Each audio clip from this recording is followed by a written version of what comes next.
لا إيمان لمن لا أمانة له ولا دين لمن لا عهد له أو كما قال عليه الصلاة والسلام صدق الله العظيم وصدق رسوله النبي الكريم ونحن على ذلك لمن الشاهدين والشاكرين.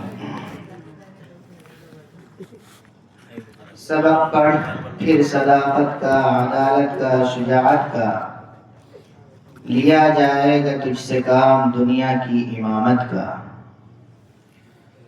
اسٹیج پر رونق افروز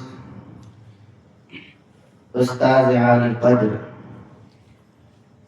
حضرت قاری معروف صاحب، دیگر علماء کرام، فاطمہ فاؤنڈیشن سے تعلق رکھنے والے بھائی حسنین اور بھائی آفتاب اور بھائی جاوید اور حضرات کا نام تو میں جانتا نہیں. بہرحال آپ سب لوگوں کی خدمت میں اولاً تو میں مبارکباد پیش کرتا ہوں کہ اس فاؤنڈیشن کو آپ لوگوں نے، آپ نوجوانوں نے سنبھال رکھا ہے. انقلاب جب آیا کرتا ہے، جہاں بھی انقلاب آتا ہے تو اس کے پیچھے نوجوانوں کا ہاتھ ہوتا ہے. ابھی تعلیم و تربیت کے عمدگی کے لیے فاؤنڈیشن کی طرف سے بچوں کو انعامات دیے گئے تاکہ ان کا حوصلہ بلند ہو، اور یہ پروگرام بھی دراصل بچوں کی حوصلہ افزائی کے لیے منعقد کیا گیا تھا، جیسا کہ مجھے بتلایا گیا. اللہ آپ حضرات کی کوششوں کو قبول فرمائے اور اس فاؤنڈیشن کو قبول فرمائے، اور اس کے ذریعے سے جو خدمات ہو رہی ہیں اللہ انہیں قبول فرمائے اور خدمات کے دائرے کو وسیع کرنے کی آپ تمام لوگوں کو ہمت و توفیق نصیب فرمائے. میں آپ سے بہت قریب رہنے والا، میرا گاؤں بہرا ہے اور اس بستی سے میرا خصوصی تعلق اور لگاؤ ہے. اس کی وجہ یہ ہے کہ حضرت قاری معروف صاحب یہ میرے استاذ ہیں. حضرت کے پاس ہی ہم لوگوں نے حفظ مکمل کیا تھا. جب تک حضرت سراج العلوم میں تھے اس وقت تک مدرسہ سراج العلوم کا جو شعبہ حفظ کا درجہ تھا بہت اچھا مانا جاتا تھا. یہ وہاں سے نکلے اور بس اس کے بعد سے اس کے اندر تنزلی آنی شروع ہو گئی.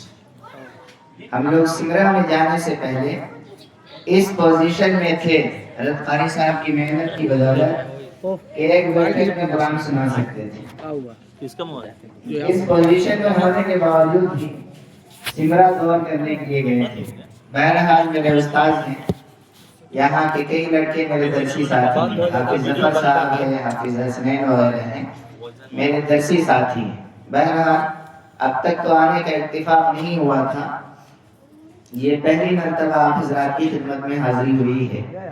بہت خوشی ہوئی، خصوصیت کے ساتھ فاؤنڈیشن کے زیر تحت جو آپ حضرات کام انجام دے رہے ہیں ان سے بڑی خوشی ہوئی. اللہ تعالیٰ آپ لوگوں کی خدمت کو قبول فرمائے. ابھی خطبے کے اندر میں نے قرآن کریم کی ایک آیت تلاوت کی ہے اور ایک حدیث شریف پڑھی ہے. آیت پاک اور حدیث کے تناظر میں چند باتیں آپ حضرات کے سامنے پیش کرنا چاہتا ہوں. اللہ تبارک و تعالیٰ نے انسانوں کو زندگی گزارنے کے لیے، صحیح معنوں میں انسان بن کر زندگی گزارنے کے لیے قرآن کریم کو اتارا، اور قرآن کریم کے اندر جو احکامات دیے گئے اس کی وضاحت کے لیے، اس کی تفسیر کو بیان کرنے کے لیے جناب محمد رسول اللہ صلی اللہ علیہ وسلم کو بھیجا. آپ علیہ السلام نے اپنی مبارک زبان کے ذریعے سے قرآن کریم کے احکام کو بیان کیا. گویا آپ علیہ السلام قرآن کے واضح ہیں اور اس کی تشریح کرنے والے ہیں، اس کے مطلب، اس کے معنی اور مفہوم کو بیان کرنے کے لیے بھیجے گئے. قرآن کریم کے اندر جہاں بہت سے احکامات دیے گئے، نماز ہے، زکوٰۃ ہے، روزہ ہے، حج ہے، زکوٰۃ ہے، وہیں پر ایک حکم قرآن کا امانت کے سلسلے میں ہے۔ امانت عربی زبان کا لفظ ہے، اور امانت کا مطلب جو ہم تو عام طور پر سمجھتے ہیں کہ کسی کا کوئی سامان کسی کے یہاں امانت کے طور پر رکھ دیا جائے تو اب جس کے پاس رکھا جا رہا ہے اس کی ذمہ داری بنتی ہے کہ اس سامان کی ہر طرح سے حفاظت کرے۔ یہ امانت کا ایک مفہوم ہے، لیکن امانت کا سارا مفہوم یہی نہیں ہے۔ قرآن کریم کے اندر کہا گیا، اللہ تبارک و تعالیٰ تمہیں حکم دیتا ہے کہ امانتوں کو ان کے اہل تک پہنچاؤ۔ امانات جمع کا صیغہ استعمال کیا گیا، اس سے پتہ چلا کہ امانت کسی ایک خاص قسم کی چیز کا نام نہیں ہے، بلکہ امانت کا لفظ بہت ساری چیزوں کو محیط ہے اور شامل ہے۔ اصل میں یہ واقعہ قرآن کریم کی جو آیت ہے یہ نازل ہوئی ہے فتح مکے کے موقع پر۔ حضرت عثمان بن طلحہ رضی اللہ تعالیٰ عنہ، کعبۃ اللہ جو ہے اللہ کا گھر ہے، اور اللہ کی طرف سے جو بھی خیرات و برکات نازل ہوتے ہیں، جو چیزیں بھی اللہ کی طرف سے اچھائی کی نازل ہوتی ہیں، سب سے پہلے بیت اللہ کے اوپر نازل ہوتی ہے، اور پھر وہاں سے پوری دنیا کے اندر تقسیم ہوتی ہے۔ اللہ کا جو گھر ہے بیت اللہ، وہ انسانوں کی اصل ہے، اس لیے کہ وہ دنیا کی اصل ہے۔ تو بیت اللہ کے جو خادم لوگ ہوتے تھے، پوری دنیا کے اندر انہیں بہت عزت اور عظمت کی نگاہ سے دیکھا جاتا تھا۔ بیت اللہ کی بہت ساری خدمتیں تھیں۔ اسلام سے پہلے بھی لوگ بیت اللہ جایا کرتے تھے مکہ مکرمہ حج کرنے کے لیے، تو اس وقت بھی عرب کے اندر مہمان نوازی کا جذبہ بہت تھا، اور آج بھی ہے۔ تو بیت اللہ کی مختلف خدمت تھی، مختلف لوگوں کے سپرد تھی۔ کسی کے ذمے زمزم پلانے کی خدمت ہے، کسی کے ذمے حاجیوں کے لیے خیمہ لگانے کی خدمت، اور کسی کے ذمے حاجیوں کو کھانا کھلانے کی خدمت۔ اسی طریقے سے ایک خدمت تھی بیت اللہ کی چابی رکھنے کی، کہ اللہ کے گھر کی چابی کس کے پاس رہے۔ یہ بیت اللہ کی خدمت تھی، جس کے حصے میں جو خدمت آتی تھی اس کو بہت شوق کے ساتھ، عظمت اور محبت کے ساتھ انجام دیا کرتے تھے، اس لیے کہ وہ اللہ کا گھر ہے، اور جدھر بھی دنیا کے اندر وہ چلے جاتے اور لوگوں کو پتہ چل جاتا کہ اللہ کے گھر کے خدام ہیں، خادم ہیں، خدمت کرنے والے ہیں، تو لوگ ان کو عزت و احترام کی نظر سے دیکھتے تھے۔ تو بیت اللہ کی خدمت چابی رکھنے کی تھی، اس کو پیر کے دن، سوموار کے دن کھولنا، جمعرات کے دن کھولنا، اور لوگوں کو زیارت کرنے کا موقع دینا، یہ خدمت حضرت عثمان بن طلحہ کے حوالے تھی۔ عثمان بن طلحہ اس وقت تک مسلمان نہیں ہوئے تھے۔ فتح مکہ سے پہلے ہم سب کے آقا و مولا جناب محمد رسول اللہ صلی اللہ علیہ وسلم کی خواہش آرزو ہوئی کہ اللہ کے گھر کے اندر داخل ہو جائے اور وہاں سے برکت کو حاصل کیا جائے۔ اس مقصد سے آپ تشریف لائے، عثمان بن طلحہ کو بلایا، اور اللہ کے رسول صلی اللہ علیہ وسلم نے ان سے چابی کا مطالبہ کیا کہ یہ چابی مجھے دیجیے، اللہ کے گھر کے اندر جانا ہے اور برکت کو حاصل کرنا ہے۔ عثمان بن طلحہ اس وقت تک مسلمان نہیں ہوئے تھے، بہت ترشروئی کا معاملہ کیا، یعنی اللہ کے رسول صلی اللہ علیہ وسلم کو الٹا سیدھا جواب دیا، اور یہ کہا کہ آپ کے ہاتھ میں چابی میں نہیں دے سکتا۔ اللہ کے رسول صلی اللہ علیہ وسلم نے ایک بات کہی، فرمایا کہ عثمان، ابھی تم چابی دینے سے منع کر رہے ہو، ہم قریب وہ زمانہ آنے والا ہے کہ اس چابی کے اوپر میری حکومت قائم ہوگی، اور میں جسے چابی چاہوں گا اسے چابی حوالے کروں گا۔ عثمان بن طلحہ نے کہا، اللہ کے رسول اگر ایسا ہو گیا تو پھر قریش کے لوگ ذلیل و خوار ہو جائیں گے۔ اللہ کے رسول صلی اللہ علیہ وسلم نے فرمایا کہ نہیں، چابی میرے ہاتھ میں آنے سے قریش ذلیل و رسوا نہیں ہوں گے، قریش کی عزت و آبرو کے اندر چار چاند لگ جائیں گے، اس لیے کہ میں قریش کا ایک فرد ہوں، انا من قریش، میں تو قریش سے ہی تعلق رکھتا ہوں، تو میرے کنٹرول میں آنے کی وجہ سے قریش کی عزت بڑھے گی، ان کی ذلت نہیں ہوگی۔ بہرحال یہ واقعہ ہوا، ختم ہو گیا۔ سن 8 ہجری کے اندر اللہ کے رسول صلی اللہ علیہ وسلم مکہ مکرمہ کے اندر داخل ہوئے فاتح بن کر۔ صحابہ کرام کی جماعت، بڑی جماعت آپ کے ساتھ تھی، اس وقت داخل ہوئے ہیں مکہ مکرمہ کے اندر۔ فاتح قوم جب مفتون قوم کے پاس جاتی ہے تو ظلم کا کیسا معاملہ کرتی ہے اور کس حد تک گھناؤنے حرکات کو انجام دیتی ہے، ہم سب جانتے ہیں۔ آج کل جو غزہ میں ہو رہا ہے اور کس طریقے سے ظلم و بربریت کے شکار ہو رہے ہیں لوگ، آپ سب کے سامنے ہیں کہ مظلوموں کو، کمزوروں کو، غریبوں کو، بوڑھوں کو اور بچوں کو کس طریقے سے قتل کیا جا رہا ہے۔ اللہ کے نبی جناب محمد رسول اللہ صلی اللہ علیہ وسلم داخل ہوئے تو لوگ گھبرا گئے، کیا پتہ نہیں کیا ہوگا۔ انہیں پتا تھا کہ ہم لوگوں نے حضرت سمیہ کو شہید کیا، انہیں معلوم تھا کہ اللہ کے نبی جناب محمد رسول اللہ صلی اللہ علیہ وسلم کے چچا محترم حضرت حمزہ کو دردناک انداز میں شہید کرنے والے ہم ہی لوگ، حضرت بلال حبشی کو تڑپایا ہم ہی لوگوں نے۔ ان کے تمام گناہ کے نقشے ان کی نظروں کے سامنے تھے، سارے کے سارے لوگ سہمے ہوئے تھے۔ صحابہ کرام میں سے کسی نے بھی کہا بھی الیوم یوم الملحمہ، آج بدلے کا دن ہے، آج کفار مکے کے سینے کے اوپر چڑھ کر پائی پائی کا حساب لیا جائے گا۔ لیکن جب یہ جملہ اور یہ کلام جناب محمد رسول اللہ صلی اللہ علیہ وسلم کے کانوں میں پڑا، قربان جائیے آپ علیہ السلام کی رحمدلی کا، فرمایا کہ نہیں، آج بدلے کا دن نہیں ہے، الیوم یوم الملحمہ، آج تو رحم و کرم کا دن ہے، آج کسی سے کوئی انتقام نہیں کیا جائے گا۔ فرمایا من دخل دار ابی سفیان فهو آمین، ابو سفیان جو کہ سب دشمن تھا اللہ کے رسول صلی اللہ علیہ وسلم کا، فرمایا اس کے گھر کے اندر میں داخل ہونے والے کو امن ہے، اس کے ساتھ بھی ظلم و زیادتی نہیں کی جائے۔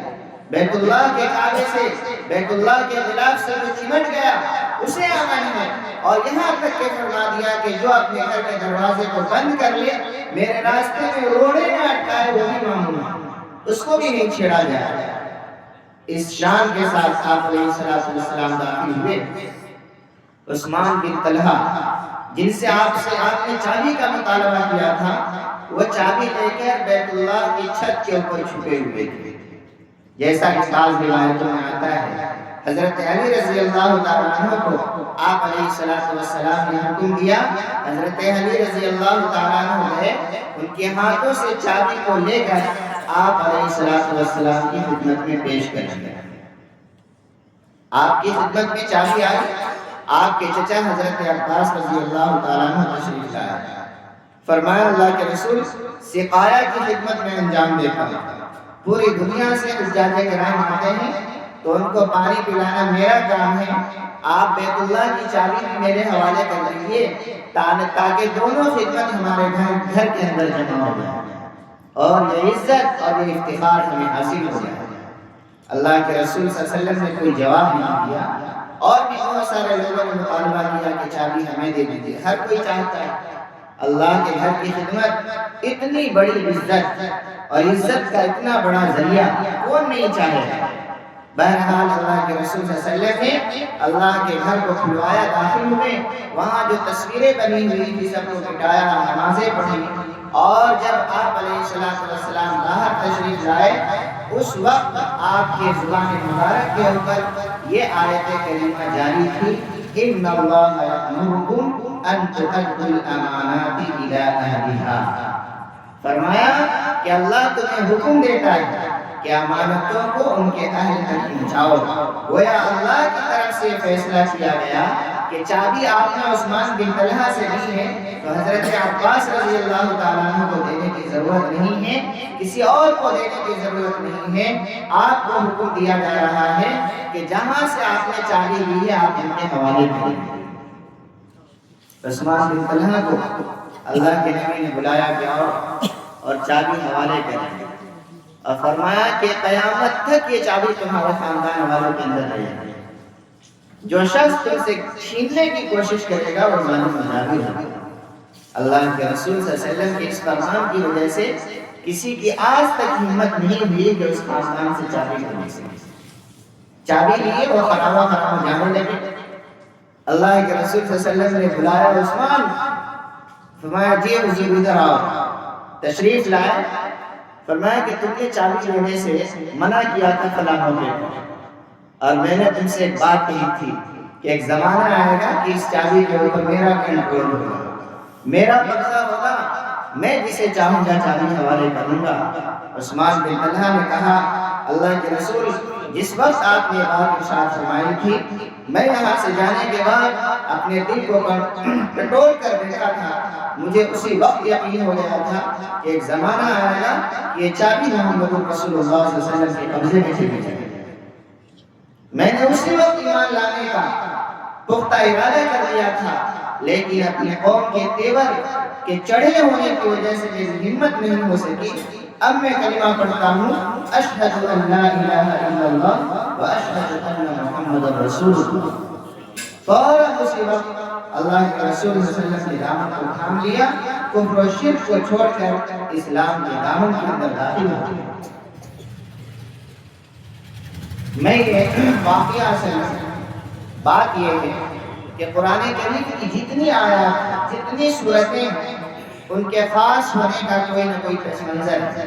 آپ سمجھ رہا جانتے ہیں کہ قرآن کریم لوح محفوظ سے اللہ کے پاس سے آسمان دنیا پر ایک رات میں اترا ہے۔ اِنَّا أَنزَلْنَاهُ فِي لَيْلَةِ الْقَدْرِ، شب قدر میں اترا ہے جو رمضان المبارک ہے انشاءاللہ ہم لوگوں کو حاصل ہونے والی ہے۔ اور پھر آسمان دنیا سے جناب محمد رسول اللہ صلی اللہ علیہ وسلم کے اوپر 23 سال میں اترا ہے۔ کتنے سال میں؟ اس میں سے 13 سال جو ہے مکی زندگی ہے اور 10 سال مدنی زندگی ہے۔ 23 سال کے اندر جس طریقے سے رہنمائی کی ضرورت پڑتی ہے قرآن اترتا گیا۔ طلاق واقع ہوئی اور کسی نے اپنی بیوی سے زہار کیا تو کیا مسئلہ ہوگا؟ اگر کسی نے کہہ دیا اپنی بیوی کو کہ تو میرے اوپر میرے ماں کے پیٹ کی طرح ہے، تو اسلام سے پہلے یہ تھا کہ اگر کسی نے کہہ دیا اپنی بیوی سے تو ہمیشہ ہمیشہ کے لیے اس کی بیوی حرام ہو جائے۔ یہ واقعہ پیش آیا آپ علیہ السلام کے زمانے میں، صحابیہ پوچھنے آئی، آپ علیہ السلام نے پہلے کے حکم کے مطابق کہہ دیا کہ تو حرام ہو گئی اپنے شوہر سے، لیکن وہ عورت انہوں نے کہا اللہ کے رسول کیسی باتیں کہہ رہے ہیں، میں بوڑھی ہو چکی ہوں، میرے پاس چھوٹے چھوٹے بچے ہیں، اگر مجھے طلاق ہو جائے گی تو یہ بچے کیا کھائیں گے؟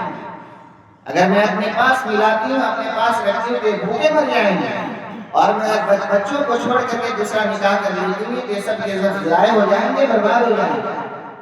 اللہ کی بارگاہ میں ہاتھ اٹھایا اور اس کے بعد دعا کیا، قرآن کریم کی آیت نازل ہوئی اور فرمایا کہ یہ حرمت محبتہ نہیں، کسی نے کہہ دیا اپنی بیوی سے تو ہمیشہ ہمیشہ کے لیے اس کی بیوی حرام نہیں ہو جاتی، بلکہ اس کا مستقل حکم ذکر کیا گیا۔ والذین یظاہرون من نسائہم ثم یعودون لما قالوا فتحریر رقبہ، اگر کسی نے ایسا کیا تو کفارہ یہ ہے کہ غلام آزاد ہے، سکت نہیں ہے تو پھر جو ہے 2 مہینے لگاتار روزہ رکھا۔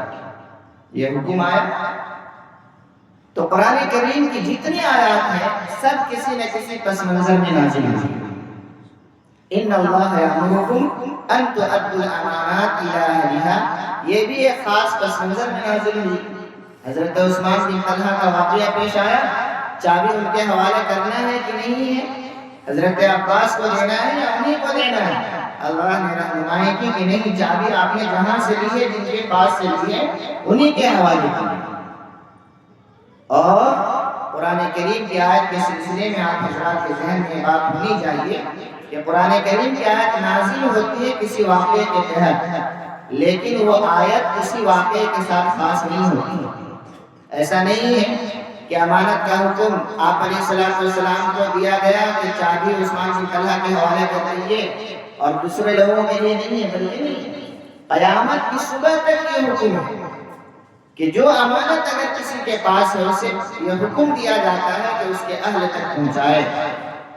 اہل تک پہنچانے کا مطلب یہ ہے کہ اس کی نگہداشت کرے، اس کی حفاظت کرے، اور اسی مقصد کے تحت اللہ رب العزت نے امانات جمع کا صیغہ استعمال کیا۔ چابی تو ایک چیز تھی، اس کے لیے امانتوں کہہ دیتے تو کافی تھا، لیکن امانات کہا، اس سے پتہ چلا کہ اللہ کی مراد یہ ہے، اللہ کی مشیت یہ ہے، اللہ یہ چاہتے ہیں کہ یہ پیغام پوری دنیا کے انسانوں تک کے لیے پہنچے اور قیامت کی صبح تک کے لیے پیغام باقی ہے، اس لیے جمع کا صیغہ استعمال کیا۔ ہمیں اور آپ کو یہ سمجھنا چاہیے کہ جو زندگی اللہ تبارک و تعالیٰ نے ہمیں اور آپ کو دی ہے، یہ بھی اللہ کی امانت ہے۔ ہمارے پاس دیکھنے کی صلاحیت ہے، یہ اللہ کی امانت ہے۔ چلنے پھرنے کی صلاحیت ہے، سوچ و فکر کی صلاحیت ہے، اللہ کی بہت بڑی امانت ہے۔ تصور کیجئے، آپ حضرات سفر کرتے ہیں، دیکھتے ہیں پلیٹ فارموں کے اوپر لوگ کس حالت میں پڑے ہوتے ہیں۔ کسی کے پاس آنکھ کی دولت نہیں، ہاتھ کی دولت نہیں، پیر کی دولت نہیں، زبان کی دولت نہیں۔ اللہ تعالیٰ نے ہمیں اور آپ کو یہ دولتیں دی ہیں، یہ سب اللہ کی امانت ہے۔ اور آپ حضرات کے ذہن میں یہ بات ہونی چاہیے کہ ہم اور آپ بکے ہوئے غلام ہیں۔ کیا ہے؟ بکے ہوئے غلام ہیں۔ غلام جو ہوتا ہے اس کی اپنی کوئی مرضی نہیں ہوتی، ساری کی ساری مرضی ہوتی ہے اس کے آقا کی۔ آقے کے اشارے کے مطابق اسے عمل کرنا ہوتا ہے، زندگی گزارنی ہوتی ہے تو وہ ٹھیک سے رہ سکتا ہے، اور اگر اس کے اندر کمی ہوتی ہے تو آقا کی طرف سے، اس کے مالک کی طرف سے اسے سزا بھی دیا جاتا ہے اور اسے حق۔ قرآن کریم کہتا ہے ان اللہ اشتری من المؤمنین انفسهم واموالهم بان لهم الجنہ، کہ اللہ تبارک و تعالیٰ نے مسلمانوں کے مالوں کو اور جانوں کو جنت کے بدلے میں خرید چکا ہے۔ ہم بک چکے ہیں، ہمارے پاس اپنا کوئی اختیار نہیں ہے۔ اختیار اگر ہے تو اللہ رب العزت کا ہے، اختیار اگر ہے تو قرآن کریم کا ہے، اختیار اگر ہے جناب محمد رسول اللہ صلی اللہ علیہ وسلم کا ہے۔ ہمارے پاس اللہ تبارک و تعالیٰ نے بچوں کی دولت دی، یہ بہت بڑی نعمت ہے اور یہ ہماری آزمائش کا ذریعہ بھی ہے۔ انما اموالکم واولادکم فتنہ، تمہارے پاس اللہ تعالیٰ نے جو مال دے رکھا ہے اور جو اولاد کی نعمت دے رکھی ہے، اس کے ذریعے سے اللہ تمہیں آزمانا چاہتا ہے کہ مالوں اور اولادوں کے جو حقوق ہیں اس حقوق کو تم ادا کر رہے ہو، مال اور اولاد کی شکل میں جو اللہ کی امانت تمہارے پاس ہے، اس کے اندر اس کے حقوق کو تمہاری طرف سے ادا کیا جا رہا ہے، کوتاہی ہو رہی ہے۔ ہم لوگ اپنی اولاد کے سلسلے میں بڑے فکر مند رہتے ہیں اور رہنا بھی چاہیے، یہ ہماری اور آپ کی ذمہ داری ہے، رسپانسبلٹی ہے کہ ہمیں اور آپ کو اپنے اولاد کے بارے میں فکر مند ہونا چاہیے، یا آپ کے فرائض میں داخل ہے۔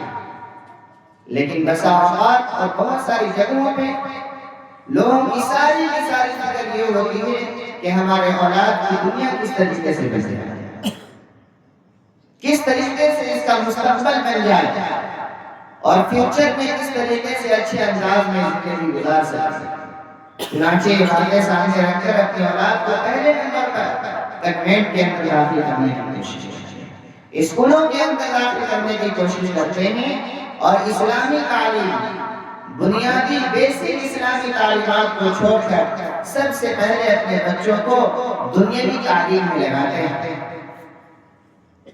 ہمیں اور آپ کو سمجھنا چاہیے کہ ہم اور آپ سب سے پہلے اور آخری نمبر پر جناب محمد رسول اللہ صلی اللہ علیہ وسلم کے غلام ہیں، اور یہی ہمارے لیے عزت کا سب سے بڑا ذریعہ ہے، یہی ہمارے پاس پونجی اور سرمایہ ہے۔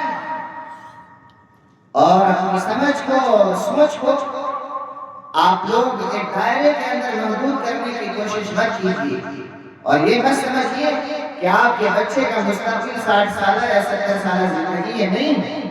آپ کے مستقبل، آپ کے بچوں کا مستقبل جس طریقے سے اس کی دنیاوی زندگی ہے، ہمیں اور آپ کو یہ بات سمجھنا چاہیے کہ آپ کے بچے کا فیوچر اور آپ کے بچوں کا مستقبل قبر کی زندگی ہے۔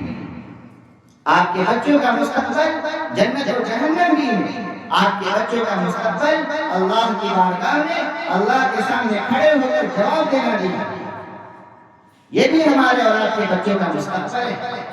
مسلمان ہو کر ہم اور آپ یہ سوچنے لگے کہ ہم اپنے بچوں کی زندگی دنیاوی زندگی کے حوالے سے اس کی بہترائی کی اور بھلائی کی فکر کر لیں گے، ہماری ذمہ داری ختم ہو جائے گی، ایسا ہرگز نہیں۔ سب سے پہلے اول نمبر پر ہمیں اپنے اور بچوں کو مسلمان بنانے کی فکر ہونا چاہیے۔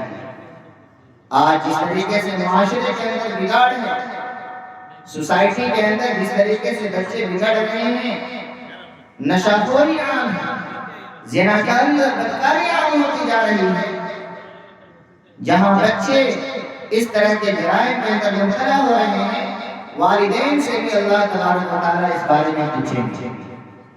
والدین کو بھی اللہ کی بارگاہ میں جواب دہ ہونا ہوگا۔ حضرت عمر بن خطاب رضی اللہ تعالیٰ عنہ کے زمانے میں ایک واقعہ پیش آیا۔ ایک صاحب اپنے بیٹے کی شکایت کرنے کے لیے آئے، کہا کہ امیر المؤمنین اس وقت بادشاہ تھے کہ میرا بیٹا ہے ایک بات مانتا نہیں ہے۔ حضرت عمر رضی اللہ تعالیٰ عنہ نے کہا کہ تم اپنے بیٹے کو بلا کر لاؤ۔ چنانچہ ان کے بیٹے کو لایا گیا، ان کی حالت خراب تھی، سب کو معلوم تھا حضرت عمر رضی اللہ تعالیٰ عنہ کا کوڑا ہونا تیار ہے، جلالی وزیر تھے، فوراً شروع ہو جاتے تھے۔ بچہ خدمت میں آیا، ڈرا اور سہما ہوا تھا، آتے ہی کہہ دیا کہ حضرت فیصلہ کرنے سے پہلے میری بات بھی سنی جائے۔ چنانچہ کہا کیا سننا ہے؟ تم اپنے باپ کی بات نہیں مانتے ہو، والد کا یہ حق ہے، فلاں حق ہے، فلاں حق ہے، ایک بات تو مانتے نہیں، تمہاری کیا سننا ہے؟ تمہاری نہیں سننا حضرت، میری بات بھی سنیے۔ فرمایا کہ کیا ہے بتلاؤ؟ تو کہا آپ یہ بتلائیے کہ صرف ماں باپ کا حق میرے اوپر ہے یا میرا بھی کچھ حق میرے باپ کے اوپر ہے؟ حضرت عمر نے فرمایا کہ بات تو دونوں طرف سے ہے، جیسے بچے کے اوپر باپ کا حق ہے اسی طریقے سے باپ کے اوپر بھی بچوں کا حق ہے۔ اس لڑکے نے پوچھا کہ کیا حق ہے میرا باپ کے اوپر؟ فرمایا سب سے پہلا حق یہ ہے کہ باپ جب شادی کرے تو ماں کا اچھا انتخاب کرے، پڑھی لکھی لڑکی سے شادی کرے، شریف لڑکی سے، سنجیدہ لڑکی سے شادی کرے، پیسے والے سے نہیں۔ ہمارا اور آپ کا مزاج یہ ہے کہ جہاں دیکھا کہ پیسہ ہے، بڑا خاندان ہے، وہیں دے کر کے رشتے کو بگاڑ دیا۔ فرمایا کہ عورتیں جو نکاحی جاتی ہیں، بیاہی جاتی ہیں، چار چیزوں کی وجہ سے، لمالہا ولجمالہا ولحسبہا ولدینہا۔ بعض مرتبہ عورتوں سے نکاح کیا جاتا ہے کہ مال و دولت بہت ہے، باپ مر جائے گا تو ترکاں میں بہت ساری زمینیں آ جائیں گی، چلو نکاح کر لیں گے۔ کبھی ایسا ہوتا ہے کہ روپیہ پیسہ بہت ہے کہ روپیے پیسے مل جائیں گے نکاح کر لیں گے۔ کبھی حسب و خاندان کو دے کر کیا جاتا ہے، خاندان بڑا ہے نکاح کر لیں گے تو میرا قدر بھی کچھ اونچا ہو جائے گا۔ اور چوتھے نمبر پر فرمایا کہ بعض لوگ ہوتے ہیں جو دینداری کو دیکھتے ہیں، عورت دیندار ہے، لڑکی پڑھی لکھی ہے، گھرانہ دیندار ہے، روپیے پیسے نہیں ہیں، چلو شادی کر لیتے ہیں۔ اللہ کے نبی ہم سب کے آقا و مولا جناب محمد رسول اللہ صلی اللہ علیہ وسلم نے ارشاد فرمایا فَاظْفَرْ بِذَاتِ الدِّینِ، دیندار عورت کو اختیار کرو، مال والے کو اختیار نہ کرو، اور جمال کے اوپر، خوبصورتی کے اوپر، چہرے کی شائنی اور چمک کے اوپر مت جاؤ، دینداری کو ترجیح دو۔ دینداری کو ترجیح دو گے اس کے فوائد، اس کے ثمرات، اس کے برکات تمہاری زندگی کے اندر ظاہر ہوں گے۔ آپ نے نام سنا ہوگا حضرت عمر بن عبدالعزیز، اعدل خلفاء بنی امیہ، بنو امیہ کے سب سے انصاف اور خلیفہ۔ آپ کو پتہ ہے یہ کہاں سے تعلق رکھتے ہیں؟ پڑھے لکھے لوگ پڑھا ہوگا یا علماء کے زمانے سنا ہوگا۔ حضرت عمر بن خطاب رضی اللہ تعالیٰ عنہ ایک بوڑھی کی بیٹی سے جو دودھ بیچا کرتی تھی مدینہ منورہ کے اندر، اس بوڑھی گھرا کی بیٹی سے، اس غریب گھرانے کے اندر اپنے لڑکے حضرت عبد الرحمن کی شادی کی۔ اسی کی نسل آگے چلی اور اسی کی نسل میں جا کر ایسا خلیفہ انصاف اور خلیفہ پیدا ہوا جس نے حضرت عمر بن خطاب رضی اللہ تعالیٰ عنہ کی یاد تازہ کر اور پورے اس عالم اسلام کے اندر انقلاب برپا کر دیا اور ایسا انقلاب برپا کیا کہ انصاف کو صرف انسانوں تک نہیں جانوروں تک بھی پھیلا کر رکھ دیا۔ چنانچہ آتا ہے کتابوں کے اندر کہ ان کے زمانے میں کسی جانور کو کسی جانور کے اوپر ظلم کرنے کی ہمت نہیں ہوتی تھی۔ ایک مسافر گزر رہا تھا، حضرت عمر بن عبدالعزیز رضی اللہ تعالیٰ عنہ کا زمانہ تھا، اس نے دیکھا کہ ایک پلگٹ ہے پانی پینے کی جگہ، وہاں پہ بھیڑ بھی پانی پی رہا ہے، بکریاں بھی پانی پی رہی ہے۔ اچانک ایک بھیڑ نے اس بکری کے اوپر حملہ کر دیا، اس نے انا للہ و انا الیہ راجعون پڑھا اور کہا معلوم ہوتا ہے کہ خلیفۃ المسلمین کا انتقال ہو چکا۔ تحقیق کی گئی تو اسی وقت حضرت عمر بن عبدالعزیز رضی اللہ تعالیٰ عنہ کا انتقال ہوا۔ ایسا انقلابی شخصیت اگر پیدا ہوئی ہے تو وہ نکاح کو سادہ بنانے کی وجہ سے اور نکاح میں دینداری کو ترجیح دینے کی وجہ سے۔ تو اولاد ایک عظیم نعمت ہے، اس کے بارے میں حضرت عمر رضی اللہ تعالیٰ عنہ نے فرمایا کہ باپ کے اوپر بچے کا حق یہ ہے کہ اچھی ماں کا انتخاب کرے، اور دوسرے نمبر پر وَيُحْسِنَ اسْمَهُ، بچہ پیدا ہو تو اس کا اچھا نام رکھے، صحابہ کرام سے ملتا جلتا نام، اس طرح کا نام جو کفر اور شرک کافرین اور مشرکین لوگ رکھتے ہیں ایسے ناموں سے گریز کریں، اور بہترین نام فرمایا عبداللہ عبد الرحمن، اس طرح کا نام رکھے۔ اور تیسرے نمبر پر باپ کے اوپر اولاد کا حق یہ ہے وَيُعَلِّمَهُ الْقُرْآنَ الْكَرِيمَ، قرآن کریم کی تعلیم دی۔ اس بچے نے حضرت عمر رضی اللہ تعالیٰ عنہ سے پوچھا اور کہا کہ دیکھیے میرے والد ہیں، آپ ان سے پوچھئے کہ ان تین حق میں سے میرے کس حق کو ادا کیا۔ جا کر انہوں نے ایک حبشن اور باجی سے شادی کر دیا۔ میں گلیوں سے گزرتا ہوں تو لوگ مجھے چڑھاتے ہیں، اور میں جب پیدا ہوا تو انہوں نے میرا نام جود رکھا۔ جود کا مطلب ہوتا ہے تہخانے کا کیڑا، اور قرآن کریم کا ایک حرف بھی مجھے انہوں نے نہیں سکھایا۔ حضرت عمر بن خطاب رضی اللہ تعالیٰ عنہ جلال میں آ گئے اور اس مقدمے کو خارج کر دیا اور اس باپ سے مخاطب ہو کر کہا کہ پہلے تمہاری طرف سے حق تلقی ہوئی ہے تو آج بدلے میں یہ دین تمہیں دیکھنے پڑ رہے ہیں۔ تو اولاد ایک عظیم نعمت ہے، آپ سب لوگوں کو ہمیں اور آپ کو ان کی فکر کرنی ہے، اور اول نمبر پر ان کے اسلامیات کی فکر کرنی ہے۔ سب سے پہلے نمبر پر یہ فکر کرنی ہے کہ ہمارا بچہ پکا سچا مسلمان کیسے بن جائے۔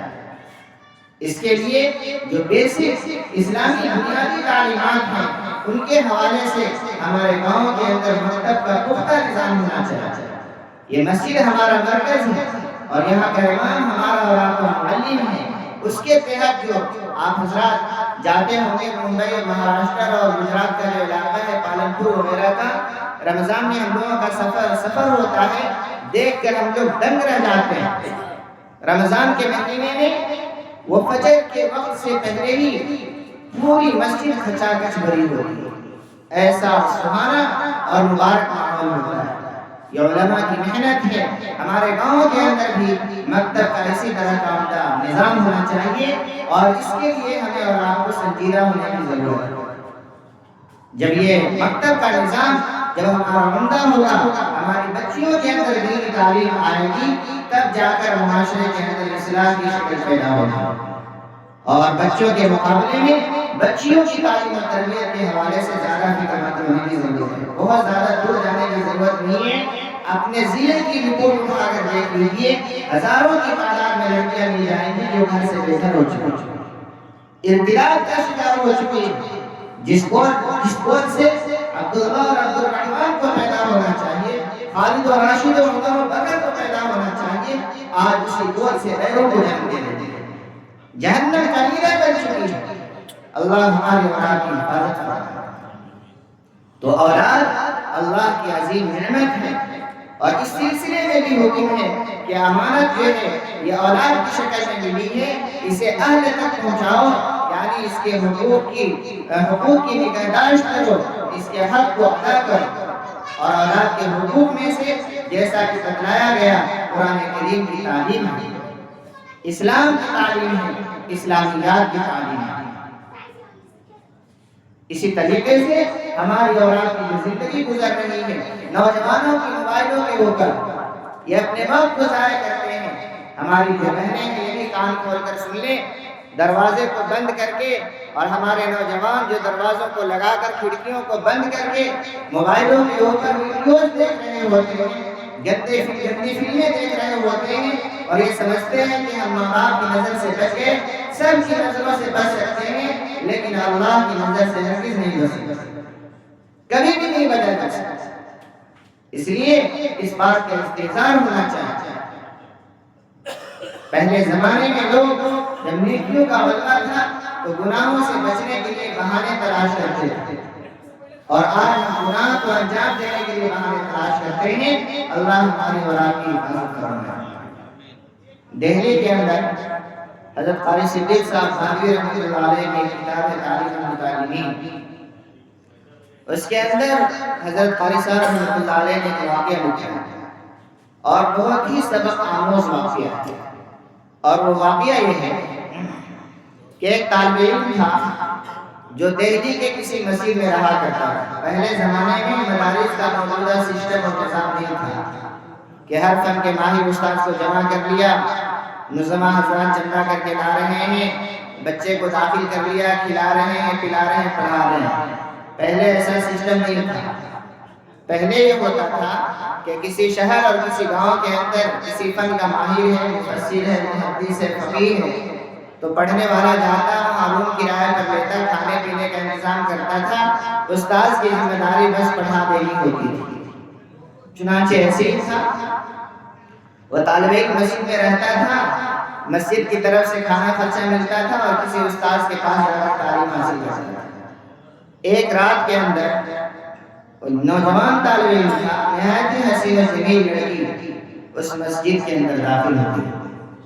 طالب علم دیکھ کر گھبرا گیا، اور اس نے کہا کہ اگر کسی کی نظر پڑ گئی محلہ والا مجھ سے تو کوئی خیر نہیں، میری تعلیم کا تو نقصان ہوگا ہی، لوگ مجھے یہاں سے نکال دیں گے، ماریں گے، پیٹیں گے، جو سمجھ میں آئے گا وہ کریں گے۔ اس لڑکی کے پاس آ کر منت سماجت کرنے لگا کہ خدا کے واسطے یہاں سے چلی جاؤ، تمہارا رہنا یہاں خطرے سے خالی نہیں ہے، لوگ مجھے دیکھیں گے تو میری تعلیم کا نقصان ہو جائے گا، مجھے یہاں سے بتا دینا۔ اس لڑکی نے بھی اپنی مجبوری ظاہر کی اور کہا کہ دیکھو میں اپنے رشتہ دار کے یہاں جا رہی تھی، باہر فرقہ وارانہ فساد ہو رہا ہے، ہندو مسلمان آپس میں لڑ رہے ہیں کسی بات پر، میں اگر جاتی ہوں تو میری عزت کا بھی خطرہ ہے، میری جان کا بھی خطرہ ہے۔ طالب علم نے کہا کہ ٹھیک ہے، کونے میں بیٹھ جاؤ۔ وہ بیٹھ گئی، اور وہ طالب علم چراغ جلا کر کتاب کا مطالعہ کرنے لگا۔ نوجوانوں اور خصوصیت کے ساتھ جو ہماری بہنیں ہیں جو جوانی کی عمر تک ہیں، وہ اس واقعے کو سنیں اور سبق حاصل کریں۔ وہ طالب علم کتاب لے کر مطالعے میں بیٹھ گیا، مطالعہ کرتا جاتا تھا، وقفے وقفے سے اپنی انگلی چراغ کی بتی میں رکھ دیتا تھا، انگلی جلتی تھی تو ہٹا دیتا تھا۔ یہ کیفیت اس نے ساری رات انجام دیا۔ جب فجر کا وقت قریب ہوا تو وہ اس لڑکی کے پاس آیا اور کہا کہ اب تو فسادی اپنے گھر جا چکے ہیں، چلو میں تمہیں اپنے گھر چھوڑ دیتا ہوں۔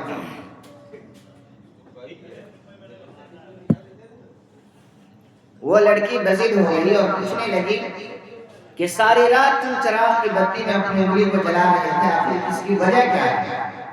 اس طالب علم نے کہا کہ اس کے پیچھے پڑنے کی ضرورت نہیں ہے، جو تمہارا کام ہے وہ کام کرو اور یہاں سے چلی جاؤ، میں تمہیں چھوڑ دیتا ہوں۔ وہ لڑکی بضد ہو گئی تو اس طالب علم نے کہا کہ دیکھو تم یہاں موجود تھی، ساری رات شیطان آ کر میرے نفس کے اندر وسوسہ ڈالتا رہا کہ بہت اچھا موقع ہے، اس سے اچھا موقع ہاتھ آنے والا نہیں ہے۔ جب یہ بات میرے ذہن کے اندر آتی تھی تو میں اپنی انگلی کو چراغ کی بتی کے اندر ڈال کر اپنے آپ کو یہ کہتا تھا کہ تمہارے اندر جب دنیا کی آگ برداشت کرنے کی صلاحیت نہیں ہے تو جہنم کی آگ کے اوپر کیوں بہادری دکھا رہا ہے؟ یہ ترکیب اختیار کر کے میں نے اپنے آپ کو گناہ سے بچایا ہے۔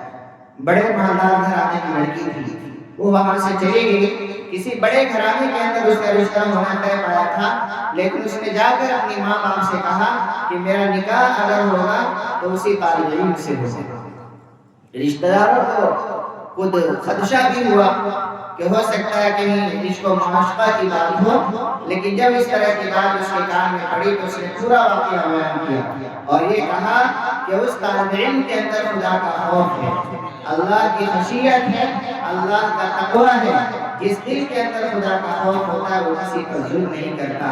ماں باپ خوشی خوشی راضی ہو گئے اور اس غریب طالب علم سے اپنی بچی کا نکاح کر دیا، جس کے پاس رہنے کے لیے گھر نہیں تھا، مسجد کے اندر گزر بسر کرتا تھا۔ نکاح ہوا اور اس کے پاس ایک لڑکی بیٹی تھی، اس کے بعد کے سارے پراپرٹیز کا مالک وہ طالب علم بن گیا۔ اللہ نے حق فرمایا ہے وَمَن يَتَّقِ اللَّهَ يَجْعَلْ لَهُ مَخْرَجًا۔ اللہ سے جو ڈرتا ہے، اللہ کا خوف اپنے دل کے اندر پیدا کرتا ہے تو اللہ تعالیٰ مشکلات سے بچنے کے راستے پیدا فرما دیتے ہیں۔ نوجوانوں، ہمارے پاس جو جوانی کی دولت ہے یہ اللہ کی امانت ہے، اس کو اس کے اہل تک پہنچانے کا مطلب یہ ہے کہ آپ اپنی جوانی کو صحیح طور پر استعمال کیجیے۔ جوانی کی عبادت اللہ کو بہت پسند ہے۔ نئی چیز ہر ایک کو پسند ہوتی ہے، نئی کار کسے پسند نہیں ہے اور نئی بائک کسے پسند نہیں ہے، اور پرانی ہو جائے تو ہر ایک اس سے بھاگنے کی کوشش کرتا ہے۔ اللہ کو نوجوانی کی عبادت بہت پسند ہے۔ اپنے آپ کو کل قیامت کا دن ہوگا، اللہ کو اس کی عدالت کے اوپر جلوہ افروز ہوں گے، سارے کے سارے لوگ گناہ کے وقت پسینوں میں ڈوبے ہوئے ہوں گے۔ جن 7 آدمیوں کو اللہ عرش کے سائے میں جگہ دے گا، ان 7 آدمیوں میں سے ایک وہ نوجوان بھی ہوگا جو اللہ کی عبادت کا ہوگر ہوگا، اللہ کی عبادت کا چسکا اسے لگا ہوگا۔ رجل نشأ فی عبادت اللہ، ایسا نوجوان بھی ہوگا جو اللہ کی عبادت میں قربان چڑھا ہوگا۔ اپنی جوانی کی حفاظت کیجیے۔ تعلیم و تربیت کے حوالے سے ہمیں اور آپ کو بہت فکر مند ہونے کی ضرورت ہے۔ تو قرآن کریم کے اندر امانت کے بارے میں اللہ تعالیٰ نے حکم دیا ہے کہ امانت کے بارے میں اللہ کا حکم یہ ہے کہ تم امانت کو اس کے اہل تک پہنچاؤ۔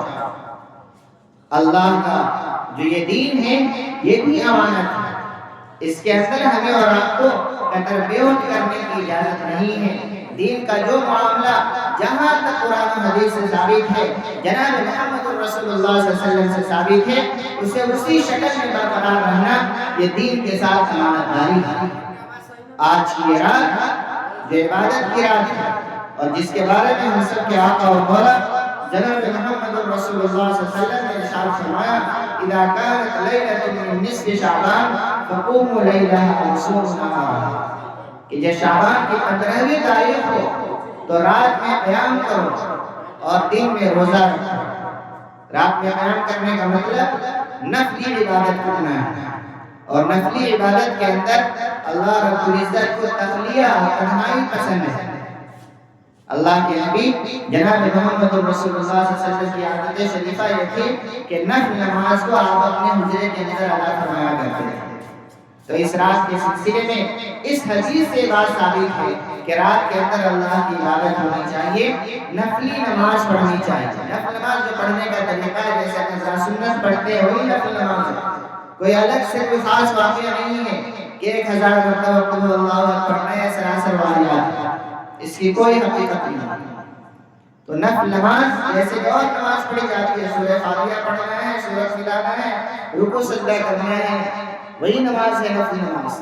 تو نفل نماز پڑھنی ہے اور آنے والا جو تک کا دن ہے اس کے اندر روزہ رکھنا ہے، یہ اس حدیث سے ثابت ہے۔ آپ علیہ السلام کی پوری زندگی کے اندر ایک مرتبہ قبرستان جانا ثابت ہے۔ اما عائشہ صدیقہ رضی اللہ عنہا کی باری تھی، رات کے اندر آپ کو دیکھا کہ اللہ کے رسول نہیں ہے، گھبرا گئے کہ میری باری ہوتے ہوئے آپ کہاں تشریف لے جا سکتے ہیں۔ تلاش میں نکلی تو دیکھا باری کو تو سمجھتے ہیں آپ لوگ، اللہ کے رسول صلی اللہ علیہ وسلم کے ذمے بیویوں کے درمیان باری قائم کرنا فرض واجب نہیں تھا، لیکن ہمارے اور آپ کے لیے واجب ہے۔ اور لوگوں کے پاس اگر 2 بیوی ہے تو انصاف کرنا اس کے لیے فرض واجب ہے۔ جتنی رات اس کے پاس گزار رہا ہے اس کے لیے ضروری ہے کہ دوسرے کو بھی اتنا ہی ہو جائے. اگر نہیں دیتے تو ظالم شمار ہوں گے، اللہ کے یہاں اس کا جواب دینا ہوگا. لیکن اللہ کے رسول صلی اللہ علیہ وسلم کے ذمے اس طرح کی کوئی باری فرض نہیں تھی، لیکن آپ کی عادت شریفہ یہ تھی کہ آپ نے بیماری کو مقرر کر رکھا تھا جس کا جو حصہ تھا ہفتہ پورے طور پر ادا کرتے تھے. تلاش کرتے کرتے نکلی تو دیکھا کہ اللہ کے رسول صلی اللہ علیہ وسلم جنت البقیع قبرستان کے اندر تشریف فرمائے. تشریف لے گئے. اما عائشہ صدیقہ رضی اللہ تعالیٰ عنہ نے پوچھا تو آپ نے فرمایا کہ میں یہاں قبرستان میں مردوں کی مرحومین کی مغفرت کے لیے آیا تھا. پوری زندگی کے اندر ایک مرتبہ قبرستان جانا ثابت ہے اور تنہائی کے ساتھ جانا ثابت ہے، اکیلے جانا ثابت ہے. زوجہ مطہرہ عائشہ صدیقہ رضی اللہ تعالیٰ عنہ کو بھی پتہ نہیں چلا کہ آپ قبرستان تشریف لے جا رہے ہیں. تو سمجھ لیجیے کہ جماعت بنا کر اور قبرستان تک لائٹنگ کا انتظام کر کے جانا اور اس طریقے سے ہمارا جانا کہ آپ علیہ السلام کے عمل سے مشابہت رکھتا ہے، ہرگز نہیں سکتا. میرے محترم بزرگوں دینی بھائیوں، روزہ رکھنے کا اہتمام ہو. اللہ کا دین ہمارے پاس امانت ہے. اگر ہم اس کے اندر زیادتی کرتے ہیں، اس کے اندر کمی کرتے ہیں تو ہم مجرم ہیں. اس کو اس کی صحیح شکل و صورت کے اندر باقی رکھنا یہ جو ہے امانت و دیانت کا تقاضا ہے. وہ خدا کا حکم ہے، ان اللہ یأمرکم ان تؤدوا الامانات الی اہلہا.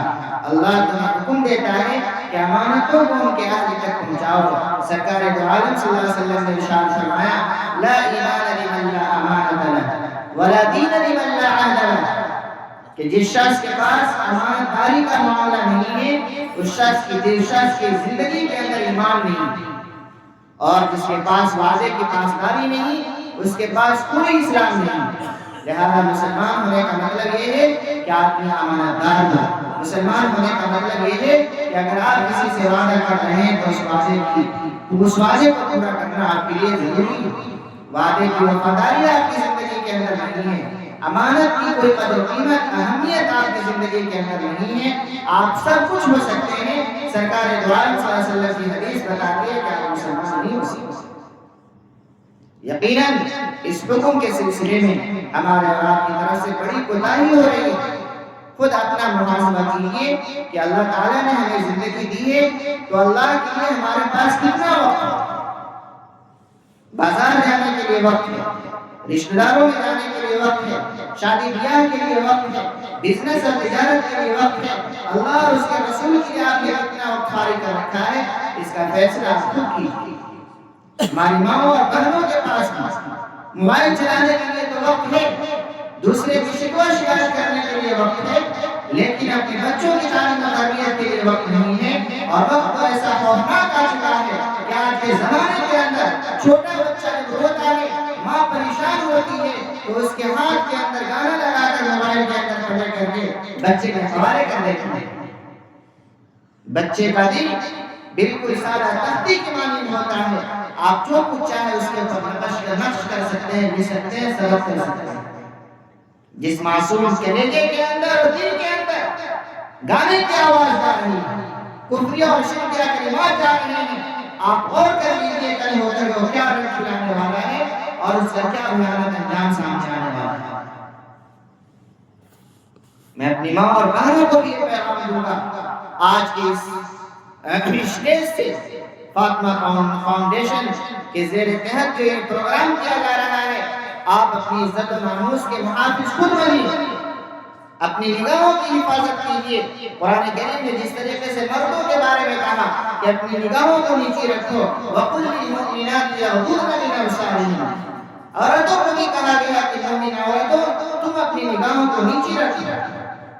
ہماری مسلم بہنیں مارکیٹوں میں جاتی ہیں، بازاروں میں جاتی ہیں، دیکھیے ان کے سر کا کیا حال ہوتا ہے، اپنے حسن کی نمائش کر رہی ہوتی ہے.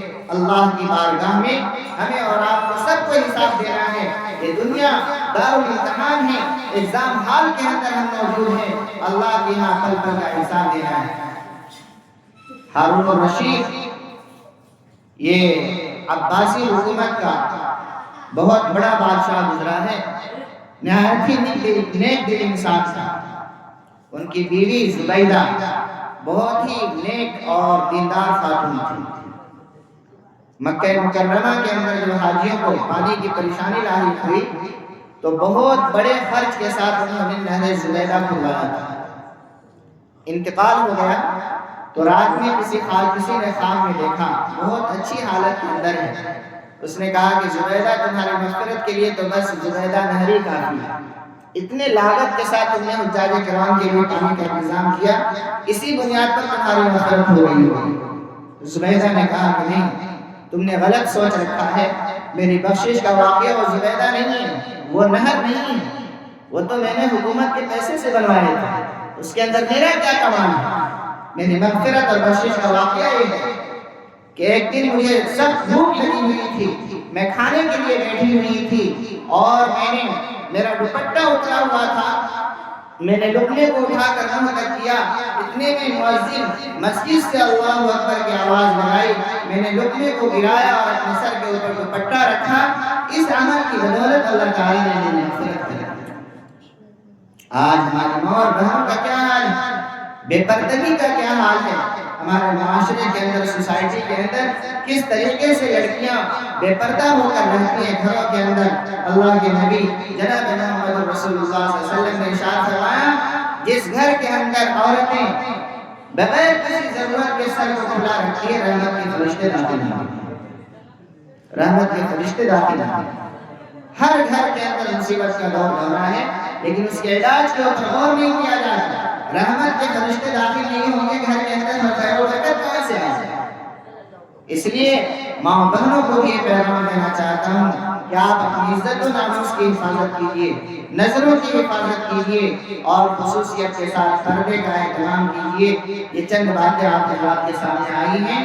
اللہ تبارک و تعالیٰ آپ لوگوں کو، ہم سب کو عمل کرنے کی ہمت و توفیق عطا فرمائے اور اس بات کو سمجھنے کی بھی توفیق عطا فرمائے کہ زندگی اللہ کی طرف سے امانت ہے، اس کے اندر کوتاہی ہوگی تو اللہ کی بارگاہ میں ہمیں اور آپ کو جواب دہ ہونا ہوگا۔ قابل مبارکباد ہیں آپ لوگ، فاطمہ فاؤنڈیشن سے تعلق رکھنے والے ہمارے نوجوان جو بہت محنت و جانفشانی سے اخلاص اور لگن کے ساتھ کام کو انجام دے رہے ہیں۔ دعا کرتا ہوں اللہ تبارک و تعالیٰ اس فاؤنڈیشن کو قبول فرمائے اور نوجوانوں کو خوب بڑھ چڑھ کر اس میں حصہ لینے کی ہمت و توفیق نصیب فرمائے۔ اللہ تعالیٰ اس رات کے اندر ہم سب کی اور آپ کی مغفرت فرمائے۔ آمین وآخر دعوانا ان الحمدللہ رب العالمین۔